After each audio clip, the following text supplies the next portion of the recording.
recettes. Donc, à l'époque, c'était la propriété du comte et de la comtesse de la Poterie. Et leur fille a épousé monsieur de la Rochefoucauld, Albert de son prénom, lequel Rochefoucauld avait été exilé par Napoléon en Russie. Au retour de la famille en France, ils ont voulu remettre sur le trône un roi, quelque chose qui n'existait plus.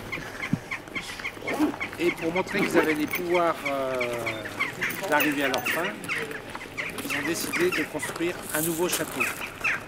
Puisqu'à l'origine, vous aviez un château du XVe siècle qui partait de la tour derrière vous et revenait vers nous en faisant un L.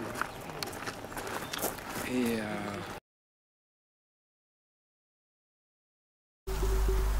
donc au faîtage sur le toit, vous pouvez distinguer une verrière. C'est pas parce que le toit est abîmé, c'est normal. En fait, cette verrière sert de puits de lumière pour éclairer l'escalier d'honneur qui se trouve dans le hall d'entrée. Voilà. Force, non.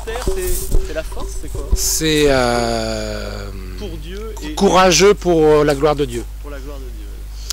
Donc ça, ce n'est pas le blason des La Rochefoucauld, c'est le blason du général de Courtès, qui fut le deuxième propriétaire des lieux.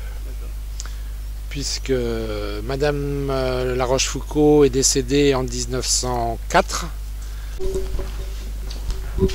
Salle à manger avec un plafond à la française, peint. Vous retrouvez sur la poutraison principale le blason des deux familles. Donc Ida, le roi de la poterie, le blason bleu, chevron, 3 soleils.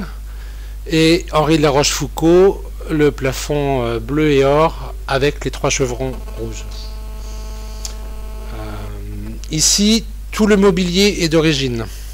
Donc le buffet vitrine qui a été spécialement dessiné pour cette pièce, ainsi que les 2 dressoirs entre les fenêtres. Le créateur de ce mobilier, c'est Mazareau, qui était très en vogue sous l'ère napoléonienne et les années qui ont suivi. Je sais pas ça. Ils ont été dessinés et fabriqués en région parisienne et montés sur place ici. Et il faut savoir aussi que c'est le premier chantier où on a utilisé des machines pour sculpter le bois.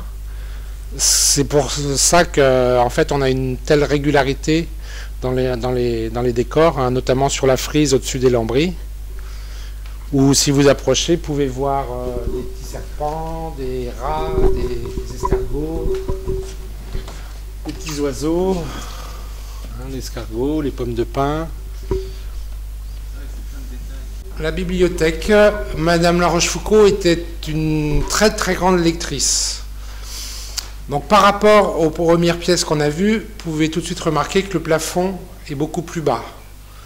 Pourquoi? Quand on lit, on ne bouge pas beaucoup, c'est plus facile à chauffer, c'est plus intime.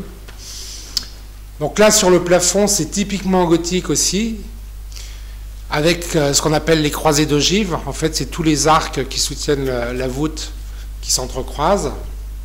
Et sur chaque culée, les différents personnages représentent l'ensemble des connaissances du 19e. Vous avez l'astrologie, avec la longue vue, tous les découvreurs de nouveaux pays. Il y a la musique, la littérature, le théâtre.